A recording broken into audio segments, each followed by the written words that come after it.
Olá pessoal, tudo bem? Aqui é o professor Gabriel, da disciplina de Máquinas Hidráulicas. Na aula de hoje falaremos um pouco mais sobre a conservação de energia para fluidos, que basicamente é a equação de Bernoulli, né? Depois de vermos como funciona a equação de Bernoulli, nós vamos avançar um pouco mais, né? Incluindo nessa equação de Bernoulli as perdas no escoamento, que nós denominamos de perda de carga, a influência de bombas, que fornecem energia para o nosso fluido, e também a influência de turbinas, que tem como finalidade a retirada de energia do fluido para obtenção de alguma outra energia, como por exemplo energia elétrica. Então vamos lá, pessoal. Bom, pessoal, então como eu comentei, hoje nós falaremos um pouco mais sobre a conservação da energia, tá? Basicamente, ela é a equação de Bernoulli, né? Ela é bem semelhante, tá? Eu vou dar uma resumida na aula, eu vou passar para vocês o slide, eu peço que vocês olhem, né, leem com mais cautela, mas vou dar uma resumida muito grande para o nosso vídeo não ficar longo, tá bom? Bom, mas a equação de Bernoulli, pessoal, tá até errado aqui, eu peço desculpa aí para vocês. Bernoulli, ela, ela basicamente, ela nos diz a conservação de energia de um fluido, tá? E para isso ela considera três tipos de energia que o nosso fluido pode adquirir, né? E pode transmitir, né? De um ponto ao outro, como a força de pressão, a energia devido à pressão, a energia devido à velocidade e a energia devido à elevação, né? Como está mostrando aqui em cima, ok? Tá? Essas energias, pessoal, são basicamente essas três aqui, tá? Ó. Essa aqui é a energia devido à pressão, né? Que é a massa vezes a pressão dividida pela densidade do fluido. Nós temos também a energia devido à velocidade, que é a energia cinética, que vocês já estão acostumados lá da parte de sólidos. E nós temos a energia potencial gravitacional, tá? Então, o Bernoulli ele considera basicamente que nós temos o nosso fluido tem esses três tipos de energia, tá? Mas é interessante a gente analisar que não é somente isso que ele considera, tá? Outras considerações são que o escoamento é incompressível, então, como vocês já viram em aulas anteriores, a gente só consegue usar aquela expressão lá que eu mostrei para vocês se a densidade ali do nosso fluido ela não variar, né? Ou seja, eu não consigo comprimir o nosso fluido, que é o caso de líquidos, principalmente sólidos. Então, em termos de água, quando a gente fala de instalações de bombeamento, está tudo bem, não tem problema algum. Ela se trata de uma expressão desenvolvida no regime permanente. Então a gente considera que a situação que nós estamos analisando ela está em regime permanente. Não existe variações dessas energias, né, naquele ponto lá em que nós estamos analisando com o tempo. Então sempre ali na entrada a pressão é igual, a velocidade é igual, né? A altura, né, é igual, tá? E nós também desprezamos as forças de atrito, tá? No entanto, nós veremos mais para frente como a gente pode inserir essas forças de atrito na equação de Bernoulli, tá bom? Então, pessoal, aquela expressãozinha que a gente viu, ela é válida para onde eu não tenho influência do atrito. Então, por exemplo, isso aqui, ó, é um corte de um aerofólio de um avião, tá? Um perfil típico de aerofólio, tá? Se vocês pegarem a asa do avião, imagina que vocês cortem ela ali no sentido transversal, vocês vão ter um perfil parecido com esse aqui, tá? E aí essa região cinza, que ela é próxima aqui do aerofólio, ela tem uma influência grande do atrito, né? Porque é onde você vai ter um contato que é do fluido com a parte sólida, né? Vocês viram isso em fundamentos de mecânica dos fluidos, tá? Já aqui na parte externa, o atrito ele não passa a ter uma influência grande, tá? Então a gente consegue utilizar aquela expressãozinha. Bom, equação de Bernoulli, tá? Então, ó, tá aqui, as equações estão aqui, mas eu vou dar uma resumida. Então, toda vez que a gente for utilizar a equação de Bernoulli, ela é a conservação da energia do fluido. Então, a gente sempre compara um ponto específico em relação ao outro. Então, por exemplo, imagine que eu tenho uma tubulação. A equação de Bernoulli ela compara a entrada, que seria o meu ponto 1, com a saída, que é o meu ponto 2. Tá? Mas eu poderia comparar o 1 com o meio do tubo, o 2 com o meio do tubo. Fica a seu critério, desde que você esteja respeitando as considerações que o Bernoulli considerou, tá? Que foram essas que eu acabei de citar. Tá?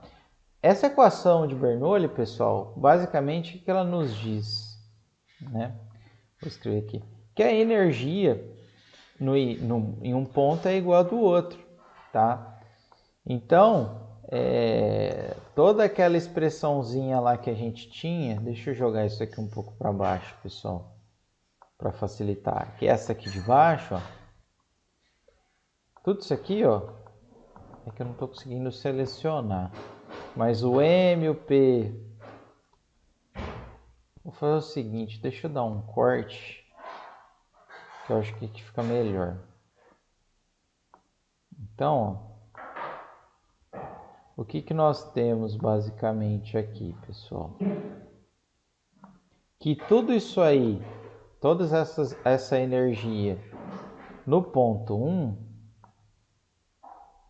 ela é equivalente à soma dessas energias no meu ponto 2. Por isso que a gente fala que a energia se conserva, né? Ou seja, né, ela sempre é a mesma, tá? Essa aqui é a parte da pressão que eu comentei com vocês, essa é a cinética e essa é a potencial, tá? Essa expressão aqui está em termos de energia, né? Ou seja, a unidade de cada uma dessas energias aqui vai ser joule, ok? Mas a gente pode ver se na prática outras formas da gente representar essa expressão, tá? Por exemplo, se vocês notarem, a massa está em todos os termos aqui. Então, se a gente dividir pela massa, a gente tem a forma de Bernoulli em termos de energia específica, ou seja, por unidade de massa, que é essa aqui que a gente está vendo, a segunda, que a unidade é o quê? Joule por quilo. Você dividiu por massa, não é? Né? Então, seria isso aí. E também é muito típico a gente estimar essa expressãozinha aí em termos de metro, tá? Então, se você pega aqui todos os termos e divide pela gravidade, né? Essa energia, ela vai ser uma energia em termos de metro, tá? E aí a unidade dela vai sair em metro. Como assim, pessoal? Como assim? Vocês podem estar perguntando, energia na forma de metro. É um pouco difícil da gente entender, mas eu gosto sempre de fazer essa analogia. Imagina que você pega e abre, logo depois de uma tubulação, de uma bomba, perdão, você deixa ela aberta. A água, ela vai espirrar, né, e vai ir até um determinado altura, né? Mesma coisa, se fizer um furo ali na parte de baixo do reservatório, você vai ter um furinho, a água vai se propagar até uma determinada distância, né? Essa distância seria a energia que o fluido tem, né? Então ele tem uma energia para se deslocar até uma determinada distância, até uma determinada metragem. Então, essa energia aqui representaria isso, seria o máximo que o meu fluido conseguiria atingir a uma determinada distância com essa energia que nós temos, tá? Isso é bem interessante, porque quando a gente vai calcular a potência de bombas e a potência de turbinas, ele se torna, né, a gente mede, né, a energia, né, o trabalho que pode ser gerado em termos de altura, tá? Então, por exemplo, se eu falo, ó, a bomba ela tem uma pressão lá de... Tá errado falar assim, né? Mas você já deve ter ouvido falar. A bomba tem lá ela tem 1 metro, né, de pressão, 1 metro de coluna d'água, né? 1 metro de coluna d'água está tudo bem, mas se falar, tem 1 metro a pressão da bomba, né? Significa que ela consegue jorrar água por 1 metro, né? Mas não é exatamente a pressão, tá? Mas é basicamente isso que eu comentei com vocês, tá? Mas até aí, tudo bem, vocês já viram Fundamentos de Mecânica dos Fluidos. A aula que vem lá presencial, vou fazer um exercício, mas ela é simples, né? Não tem muita diferença do que vocês já viram. E se eu tiver bombas e turbinas, o que vai acontecer, tá? Como que a gente verifica a influência da bomba e da turbina? Tá? Primeiramente, pela variação de energia. Tá? Então, o que acontece? A variação de energia sempre é final menos a inicial. Então, se eu pegar a energia depois da bomba e subtrair pela energia antes da bomba, dá esse trambolho aqui. Tá? Aqui está em termos de energia específica, tá, pessoal? Mas a gente poderia falar que é energia, porque se só multiplicar tudo isso aqui pela massa de fluido. Tá? O que acontece? Eu vou ter mais energia no final, depois da bomba ou antes da bomba? Depois da bomba, né? A função da bomba é justamente fornecer energia ao fluido. Então, a variação de energia mecânica, ela é maior que zero, tá? Então, é assim que a gente identifica o que a bomba proporciona na conservação de energia, tá? Então, aqui, ó, tem alguns exemplozinhos de bomba aqui só para vocês verem, né? São bombas centrífugas, mas o que acontece? A energia aqui na saída da bomba ela é muito maior do que na entrada, tá? Então entra o fluido aqui pelo olho, que a gente fala da bomba, e sai aqui pela parte radial, ok? Já as turbinas, a ideia é justamente o oposto, tá? Como ela extrai energia do fluido, e essa energia justamente é que a gente gera energia elétrica, o que acontece? A minha energia depois da turbina ela é sempre menor que zero, é menor que a que entra. Então a variação de energia mecânica é menor que zero. Entendeu? Olha que bacana. Então é o oposto da bomba. Aqui temos alguns exemplos de turbina, tá? Turbina Pelton. Então o fluido ele entra uma alta energia e sai uma menor. E aqui nós temos também uma turbina Francis, né? Vocês notam que ele direciona o fluido para as pás aqui da turbina por meio dessas canaletas aqui. Mas a gente vai falar isso mais para frente, tá bom, pessoal? Então, é assim que a gente diferencia a bomba da turbina, tá? Mas e aí? Como eu insiro ela na minha equação de Bernoulli, tá? Primeira coisa, a bomba, eu vou representar a energia da bomba, energia específica, tá, pessoal? Que eu estou falando aqui, tudo em termos de energia específica, como a gravidade vezes a altura manométrica da bomba, que é basicamente aquilo que eu expliquei. Seria como se você medisse a potência da bomba, supondo o tanto que minha água conseguiria atingir de altura, né? Por exemplo, imagina que você pegasse a sua bomba, mirasse ela para cima e aí você medisse até que altura a água ia chegar, tá? E isso mede a potência da bomba, tá? Então essa é a energia da bomba. E como que eu insiro? Pessoal, a variação da energia mecânica quando eu tenho uma bomba ela é maior que zero, não é? Então, como ela é maior que zero, a energia da saída é maior que da entrada. Então, para que eu consiga equalizar, ou seja, a energia que entra é igual a que sai, eu tenho que aumentar um pouco a energia da entrada, né? Então, lá na energia da entrada, além daqueles termos do Bernoulli, eu adiciono a minha energia específica da bomba, né? Que é a altura manométrica da bomba vezes a gravidade, ok? Já na turbina é justamente o oposto. A variação da energia mecânica é negativa. Então a energia que sai ela é menor do que a energia que entra. Então eu preciso pegar aquele termo ali do Bernoulli lá da entrada e diminuir um pouquinho. O que é isso que diminui? É a energia da turbina, que é representada também por uma altura, né, vezes a gravidade. Então é assim que eu insiro a energia da bomba e a energia da turbina na expressão, ok? Tudo bem, então a gente viu como a gente injeta, né, a energia da bomba e a energia da turbina na equação de Bernoulli.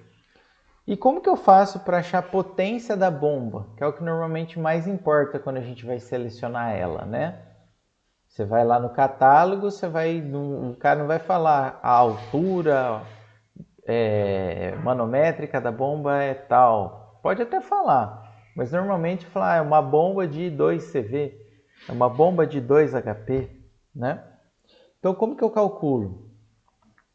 Pela vazão de água vezes a energia específica da bomba, tá? Então é o mgh, tá? M de vazão, tá, pessoal? Não esquece que isso aqui é uma vazão.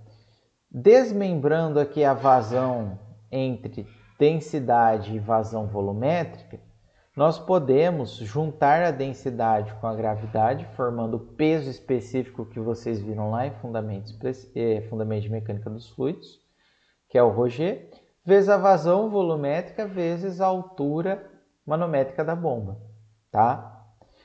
Normalmente a gente utiliza essa expressão. Por quê? Porque normalmente quando a gente trabalha aí com água, a bomba normalmente ela trabalha com líquidos, né?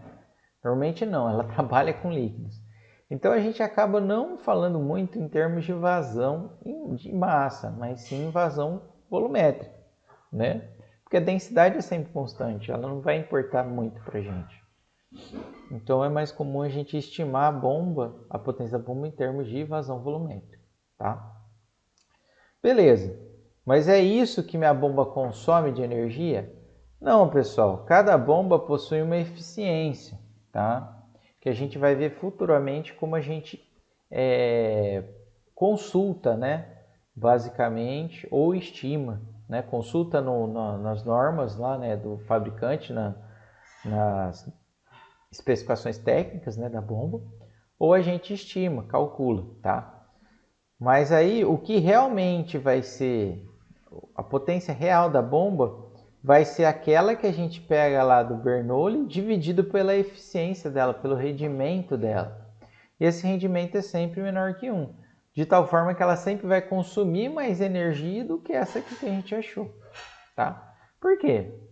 Por causa de perdas, né, pessoal? Você tem lá uma perda mecânica devido aos componentes mecânicos, você tem perdas elétricas devido aos componentes elétricos, entre outros fatores, tá? Ok? Para a turbina, pessoal, tá até errado aqui o slide, que é P turbina e turbina, tá? P turbina aqui também, tá? Peço perdão novamente. É a mesma coisa, só que o H da turbina, ok? Só que agora, a potência da turbina real, ela nunca vai ser aquela que você estima lá na equação de Bernoulli. Ela é sempre menor, né? Então, a eficiência, ela multiplica aquela potência que você calcula lá, que vem lá da altura manométrica lá da turbina, da expressão de Bernoulli, tá? Por quê? Porque essas têm sempre perdas. Então as perdas fazem a turbina gerar menos potência e fazem a bomba consumir mais potência, tá? E o atrito, pessoal? Lembra que a gente comentou lá no início que o Bernoulli, lá nas considerações que ele adotou, ele desprezou o atrito, tá? Mas tem como a gente considerar isso, tá? Esse atrito na tubulação, que é decorrente o quê? Daquelas forças ali de atrito entre a parede do tubo e o escoamento, que vocês viram lá como se calcula lá, né, da tensão de cisalhamento lá do fluido, lá em Fundamentos de Mecânica dos Fluidos, né, lá do fluido newtoniano, a gente consegue estimar, tá? Mas a gente chama essa energia, perda de energia por atrito, por perda de carga. tá? Ok? Como que eu estimo? Também pela gravidade vezes uma perda de carga, né, em metros, que é esse HL, tá? Novamente, a gente parte do mesmo princípio. Quando eu tenho um atrito, uma perda de carga, a energia que sai, a energia depois é menor que a que entra. Então, a variação de energia mecânica é negativa. Então, eu preciso de um termo ali lá na energia inicial que a diminui um pouco para eu ter uma igualdade. Então, também nós temos o menos HL, assim como era feito no caso da turbina, tá bom? Aqui, pessoal, é um overview de tudo isso que a gente viu, tá? Então, nós temos uma energia que entra. A gente, devido a uma bomba, a gente pode aumentar essa energia que entra. Dessa energia que entra, parte pode ser extraída por uma turbina, parte pode ser perdida pelo atrito entre o escoamento e a tubulação, que é a perda de carga. E quando você tira todos esses efeitos, nos resta a energia que sai do fluido, tá? Então aqui a gente já considera tudo que a gente pode ter, tá? Tudo o possível. Na próxima aula, pessoal, eu vou resolver uns 2 exercícios com vocês, 2, 3 exercícios, e aí a gente retoma esse assunto, revisa e fazemos mais alguns exercícios na próxima aula, ok? Obrigado e até a próxima.